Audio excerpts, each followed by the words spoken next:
Hai semua, jumpa lagi kita di channel aku, Drew Kitchen Diary. Seperti biasa, channel apa-apa sahaja benda yang berkaitan dengan makanan.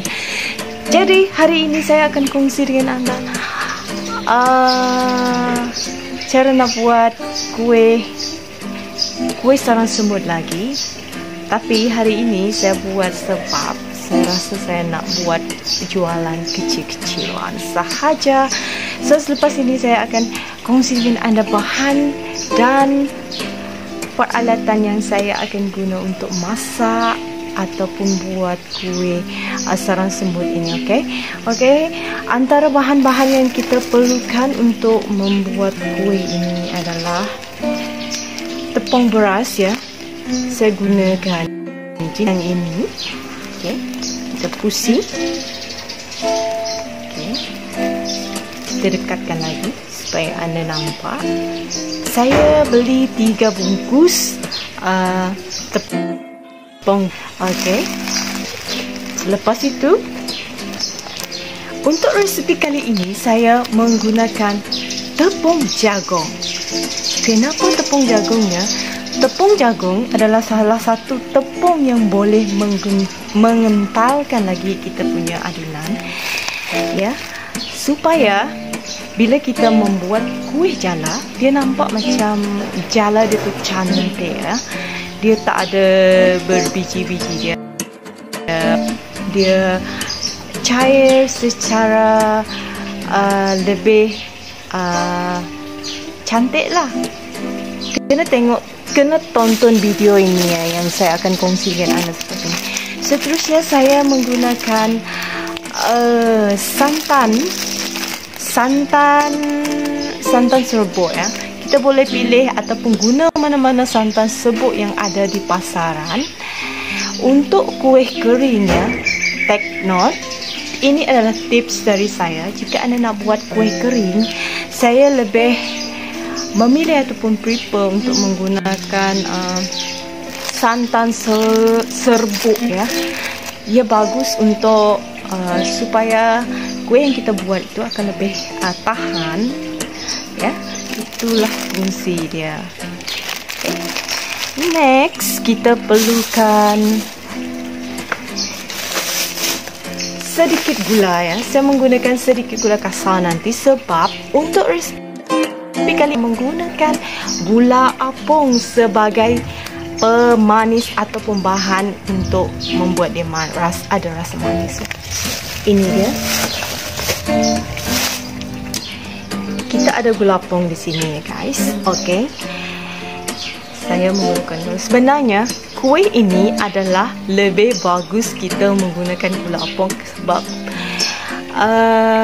kuih ini adalah kuih tradisional. Jadi kita mahu mengekalkan rasa unik dia tu, kita mesti menggunakan gula apung. Dia mempunyai tekstur dia yang tersendiri. Kalau kita guna gula apung, dia memang berbeza. Okey. Lepas tu last sekali bahan yang kita perlu adalah bahan rahsia kapur. Okey, jangan banyak, tak boleh banyak, bahaya ya kalau anda tak tahu menggunakannya. Lepas tu peralatan yang kita gunakan untuk resipi masakan ini, ini adalah sendok khas yang kita buat sendiri. Ini daripada kayu belian ya. Mungkin ini boleh dijadikan warisan ya, dibuat khas oleh bapa saya. Dia hadiahkan ini sebab saya suka buat kue. Jadi dia buatkan ini untuk saya. Okay? Nah, cantik kan? Makin lama makin berkilau, dia takkan rosak. Makin lama dia akan makin berkilau. Okay? Kita ada sendok untuk kita lipat kue. Okay? Lepas tu semestinya kita menggunakan ini adalah diperbuat daripada kelapa. Ini adalah cangkrang kelapa dan ditebuk seperti ini. Saya percaya anda tahu Dan kalau anda nak tahu, saya tunjukkan anda hari ini dan anda mesti tahu. Ini rupa dia.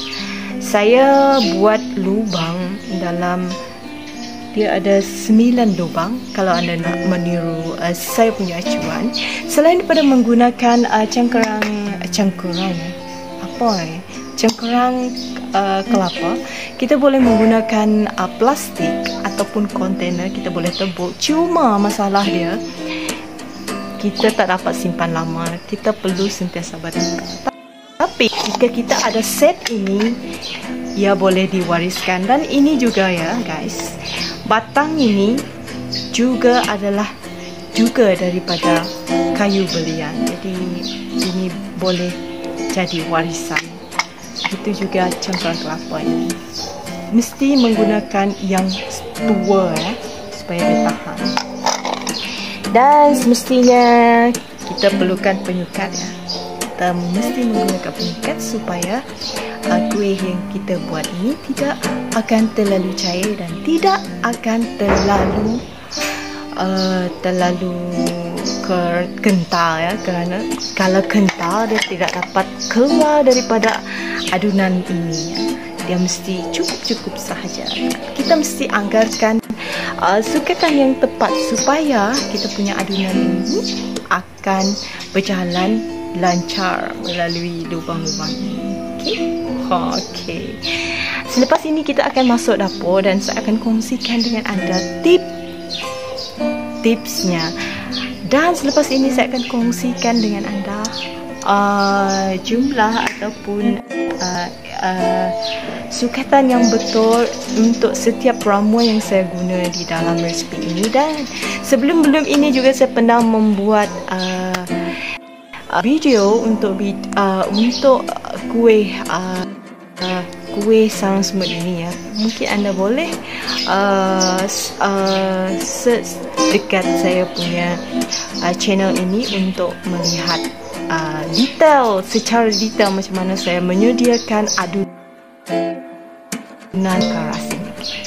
Stay tune, jangan lupa tonton video ini sehingga penghujung. Saya akan tunjukkan anda sukatan yang betul yang kita gunakan untuk resipi ini selepas ini.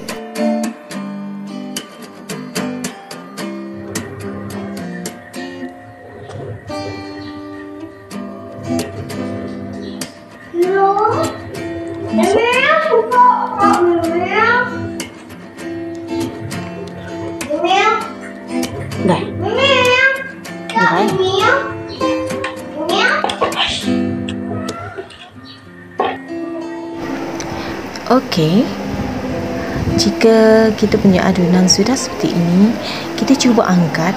Jika adunan tidak putus, maksudnya tepung kita sudah cukup kita adun.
Okay.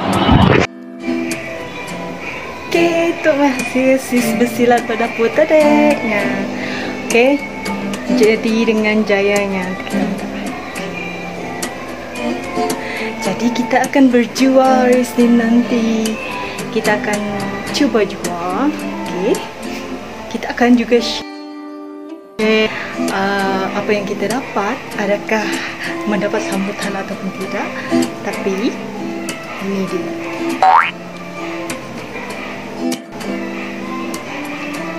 Okay. Saya rasa saya perlu cuba satu.